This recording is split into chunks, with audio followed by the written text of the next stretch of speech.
Olá, caríssimos irmãos e irmãs, aqui é o Daniel de Jesus Silva.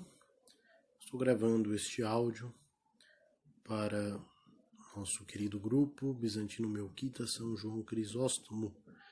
E hoje falaremos do grande amigo de São João Crisóstomo, São Basílio Magno, a quem comemoramos neste dia 1º de janeiro, dando início ao nosso ano da graça, e assim iniciando sob os rogos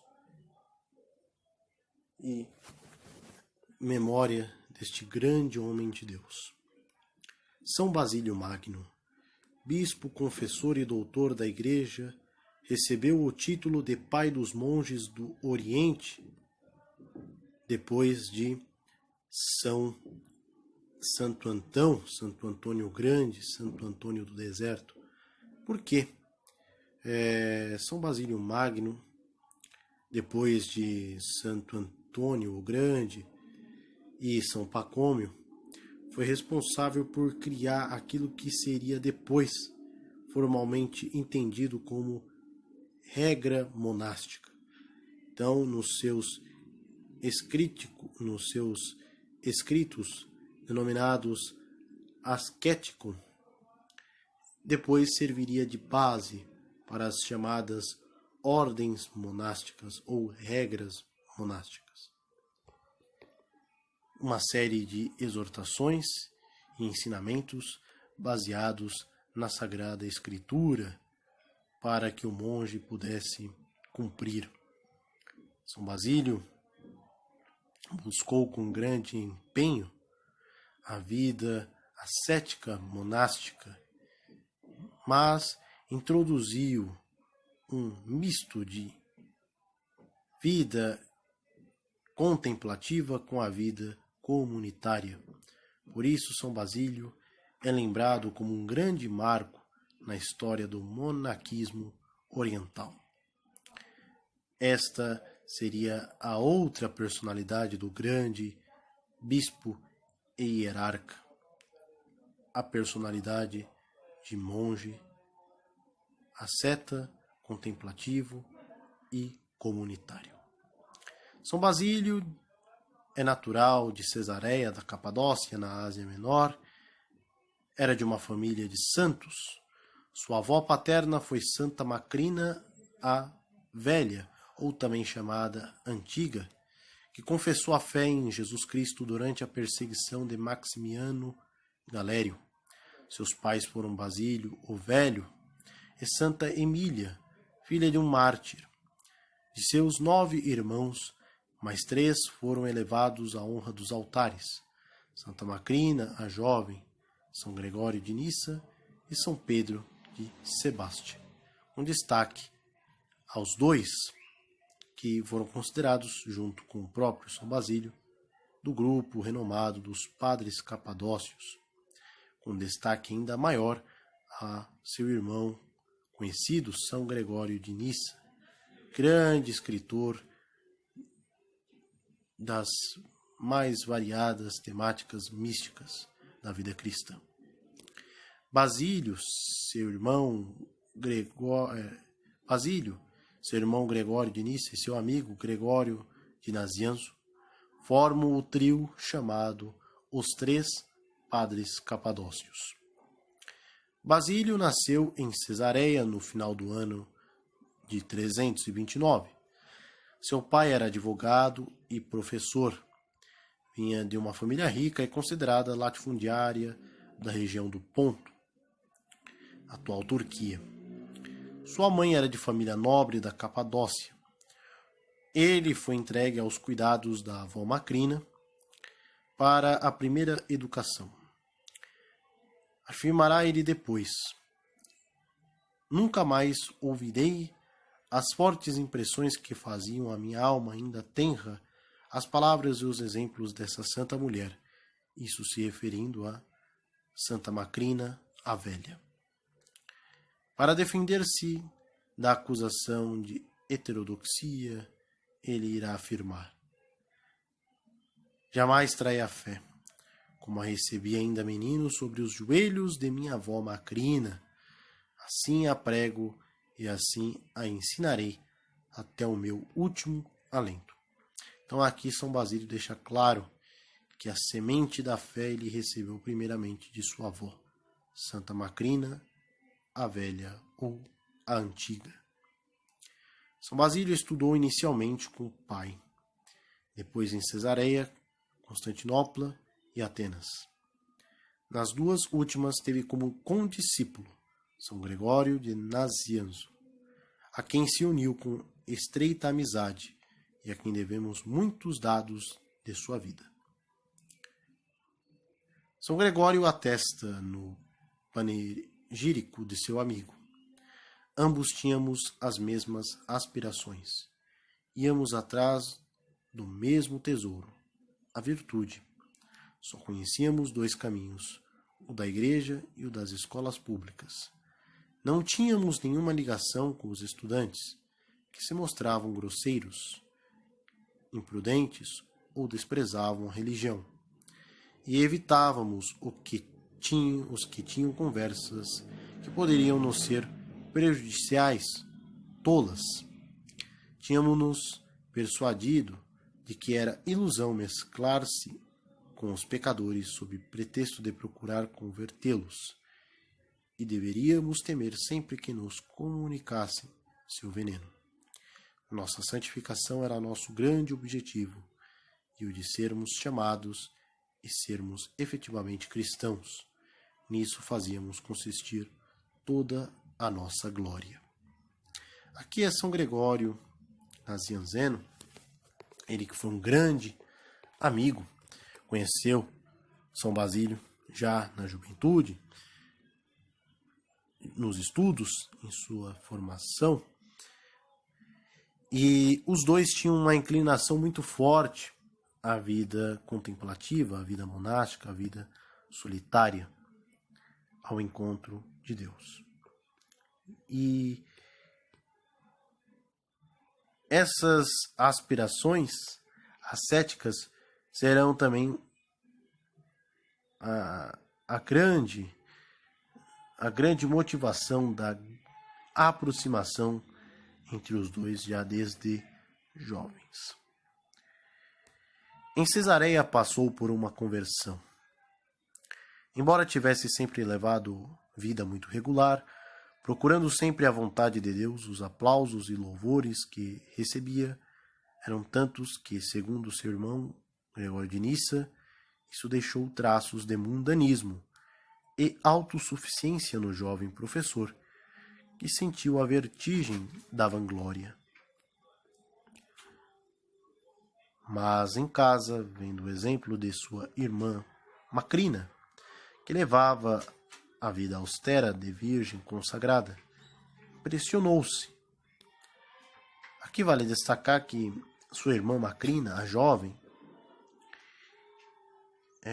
foi uma grande consagrada também à vida monástica. Também vale lembrar que sua mãe, Emília, quando ficou viúva, também seguiu a vida monástica. E sua irmã Macrina também seguiu o exemplo de sua avó e de sua mãe.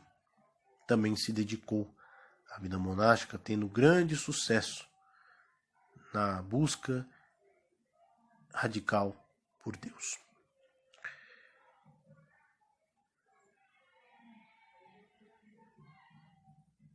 Então, voltando ao trecho, mas em casa, vendo o exemplo de sua irmã Macrina, que levava vida austera de virgem consagrada, impressionou-se. Comecei a despertar como de um sonho profundo, a abrir os olhos, a ver a verdadeira luz do Evangelho e a reconhecer a vaidade da sabedoria humana. Só então, conforme costume da época, foi batizado e recebeu a ordem sacra de leitor. Resolveu então vender tudo o que tinha, dando o produto aos pobres e fazer-se monge. Foi olhando o exemplo de sua irmã Macrina, a jovem, que Basílio se sentiu tocado e viu a realidade da soberba, da vaidade em que estava inserido, fruto dos estudos filosóficos, retóricos, que acabou tendo lá em Constantinopla, Cesareia e Atenas. Desejava fazer tudo da melhor maneira possível. Resolveu então viajar pela Síria, Mesopotâmia e Egito para visitar os vários cenobitas desses lugares a fim de adquirir um conhecimento profundo dos deveres do gênero de vida que tinha adotado. É preciso notar que a vida religiosa em comum dava seus primeiros passos e ainda não havia aparecido quem a ordenasse, como fez depois São Bento no Ocidente, influenciado pelo próprio São Basílio. Se a impureza de corpo chocava Basílio, muito mais a da alma. Por isso era implacável contra toda heresia ou doutrina dúbia. Tinha um profundo horror ao arianismo, então triunfante até no trono imperial. É interessante essa dupla firmeza de São Basílio.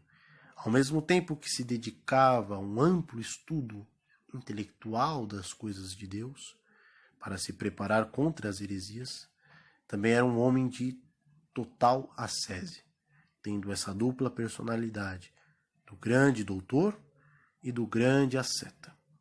São Basílio unia em si as duas grandes vertentes, os dois grandes pilares da vida cristã. Voltando a Cesareia, começou a colaborar com o bispo local de Aneia, a quem muito admirava. Mas, como este entrou numa espécie de acordo com os arianos, rompeu com ele e retirou-se para o reino do Ponto, Turquia atual, onde já se haviam fixado sua mãe e irmã na vida monástica, como eu havia dito anteriormente. Elas tinham fundado um convento feminino às margens do Íris. Na margem oposta a Basílio fundou um convento masculino, que dirigiu durante 4 anos. Nele ingressaram também seu amigo Gregório Nacianzeno e seus irmãos Gregório de Nissa e Pedro de Sebastião. Como havia dito anteriormente, o laço, um dos laços de grande fruto que havia entre São Gregório de Nazianzo e São Basílio era exatamente essa inclinação que ambos tinham pela vida monástica.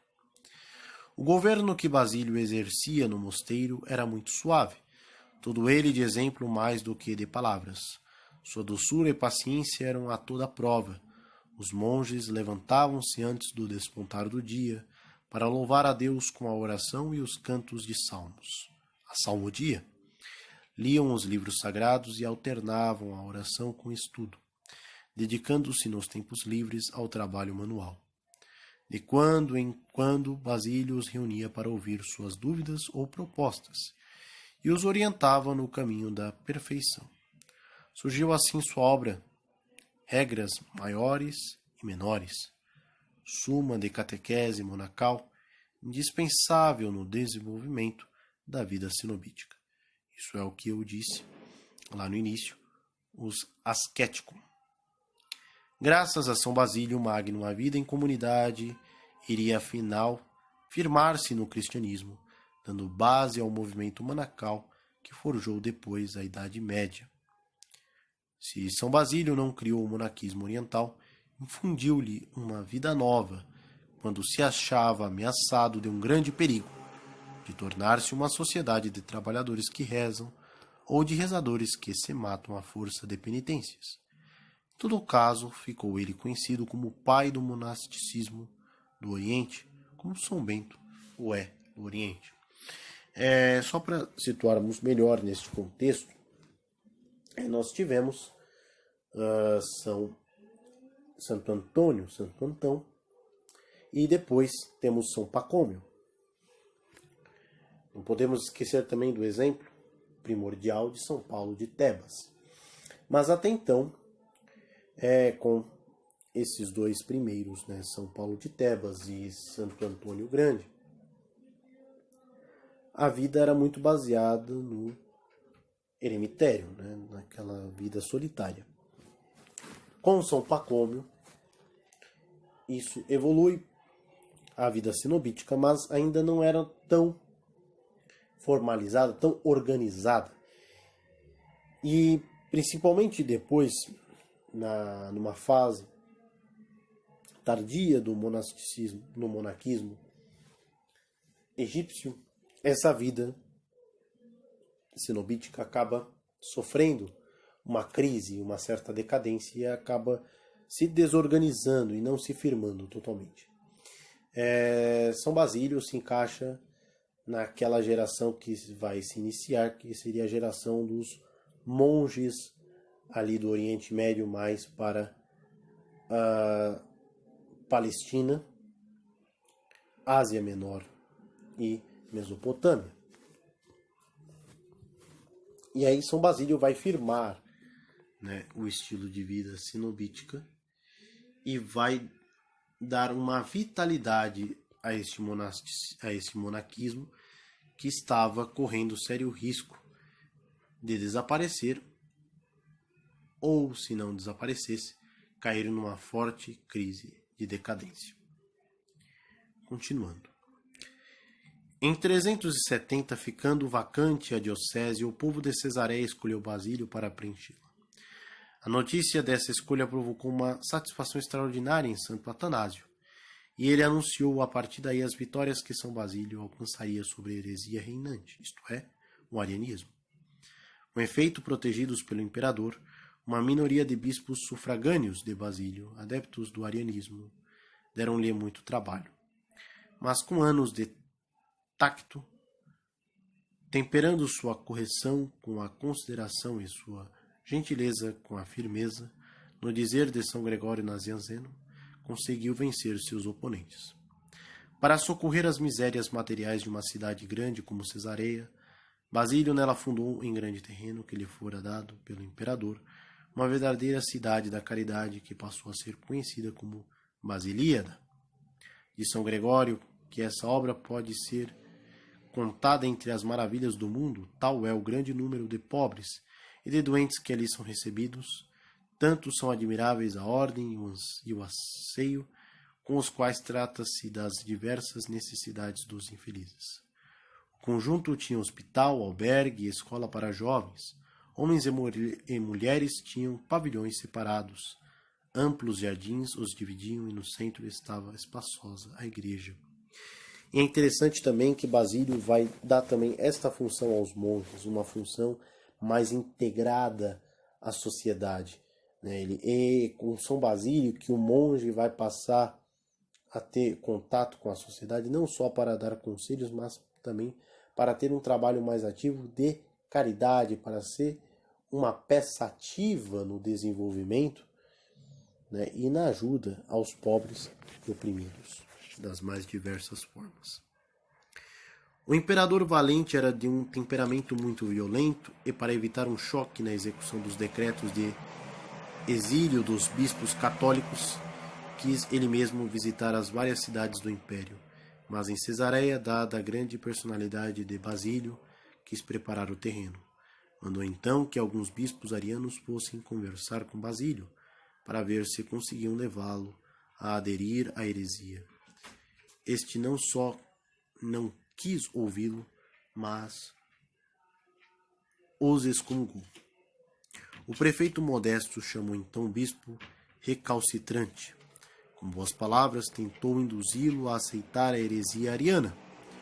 Como Basílio nem lhe desse ouvidos, ameaçou-o gradativamente com confiscação de bens, exílio, tormentos e morte.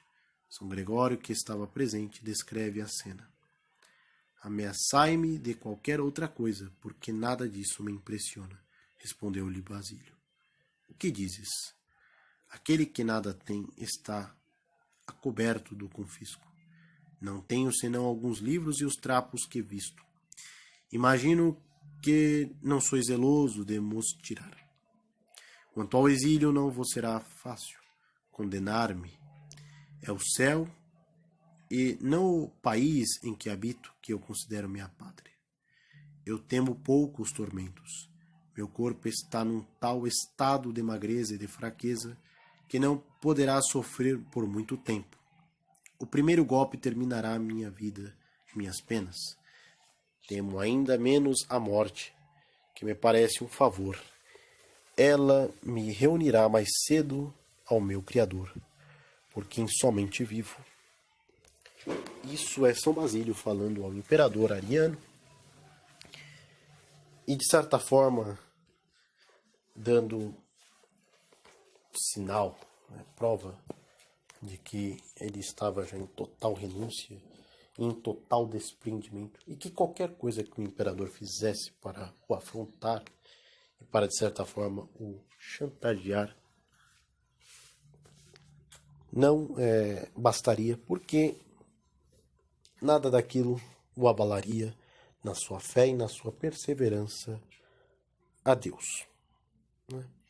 Um grande testemunho também. Então, São Basílio consegue reunir muito bem isso. Nós também veremos isso em São João Crisóstomo. Por isso, São João Crisóstomo e São Basílio são grandes pilares da vida prática e teológica da nossa tradição, porque eles reúnem em si praticamente todas as virtudes que um cristão deve ter. Eles conseguem unir, tanto a vida intelectual quanto a vida da caridade, a vida cética e também a virtude de confessar Deus, a fidelidade a Deus mesmo em momentos de total adversidade, em meio às perseguições, seja dos hereges ou dos pagãos. O imperador não teve êxito maior, por isso resolveu entregar-lhe logo a ordem de exílio. Mas a providência velava. Essa noite mesmo o príncipe imperial valentiniano Gálata, de 6 anos, foi acometido por uma febre tão violenta que os médicos se confessaram impotentes para qualquer coisa. A imperatriz fez notar ao marido que isso era uma justa punição por ter exilado Basílio. Insistiu que o chamasse para curar o filho. Basílio ainda não tinha partido.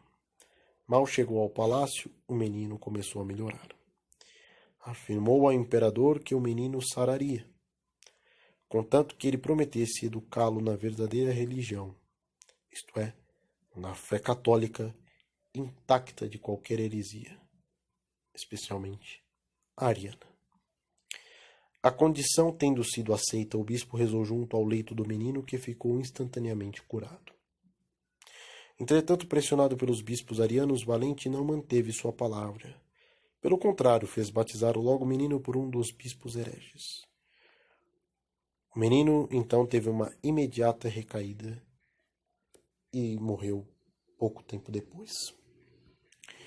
O terrível golpe não converteu o imperador, que condenou novamente Basílio ao exílio.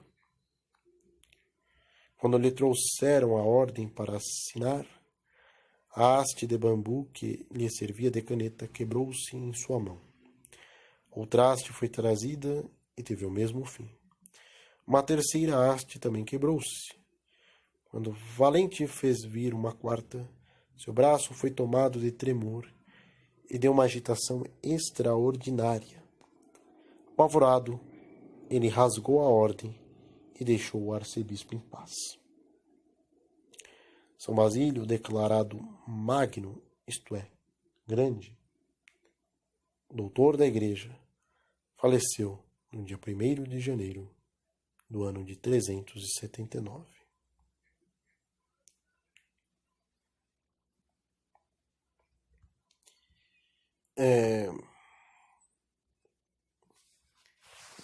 Então, por isso que comemoramos São Basílio, lembramos sua memória no dia 1º de janeiro, anualmente, no nosso calendário bizantino, pelo fato do próprio São Basílio ter falecido em 1º de janeiro do ano de 379. E aí, resumidamente, como é a celebração de São Basílio na Igreja Bizantina? Bom, São Basílio é comemorado junto da festa da circuncisão do Senhor, ao 8º dia de vida. As orações começam já nas vésperas do dia 31. Então, já na vigília, nas vésperas, e na vigília especialmente, já são proferidas, entoadas orações em alusão à circuncisão do Senhor e orações de São Basílio. No dia seguinte, se for feito tudo nos conformes, rezado em as matinas, orthros, em grego, daí se celebra a divina liturgia. E então é entoado os seus cânticos, né? Isto é, o tropário, o condáquio, junto com os tropários do dia da circuncisão do Senhor. Tropário, São Basílio, seria mais ou menos assim. Vossa fama se estendeu por toda a terra, que recebeu vossas palavras, com as quais ensinastes a fé. Revelastes a natureza das criaturas e ordenastes a vida dos homens, com vosso régio sacerdócio. Ó justo Pai São Basílio, orai junto ao Cristo nosso Deus, pela salvação de nossas almas.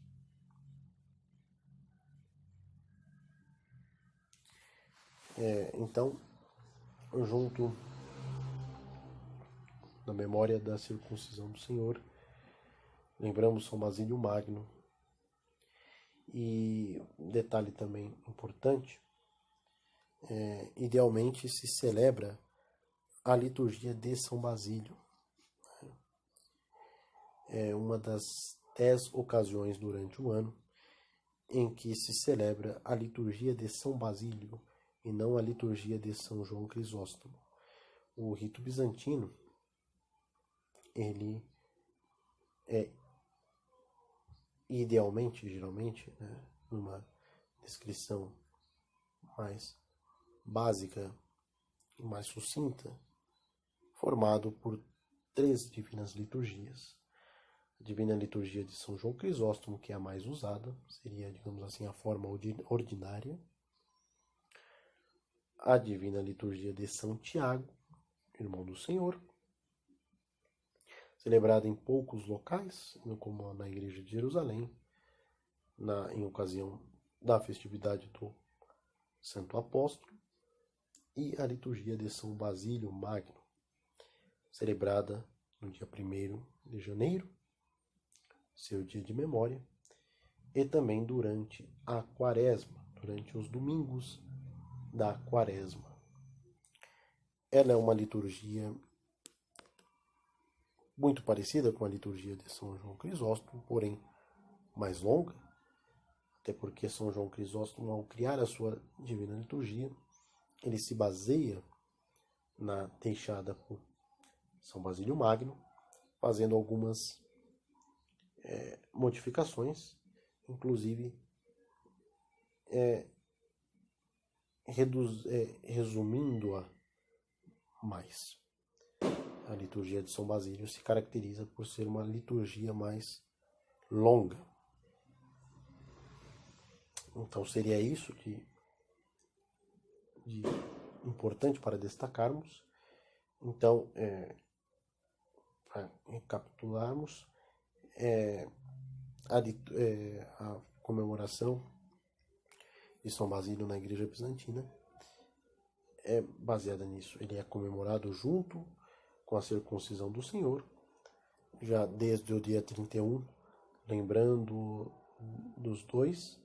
das duas ocasiões através de orações e cânticos, e a liturgia celebrada no dia 1º de janeiro, seguida depois do Orthros, é exatamente a Divina Liturgia do próprio São Basílio Magno. Espero que tenham gostado. Essa é uma forma catequética. Este texto que eu li, fazendo estes comentários, está no site eclesia.com.br.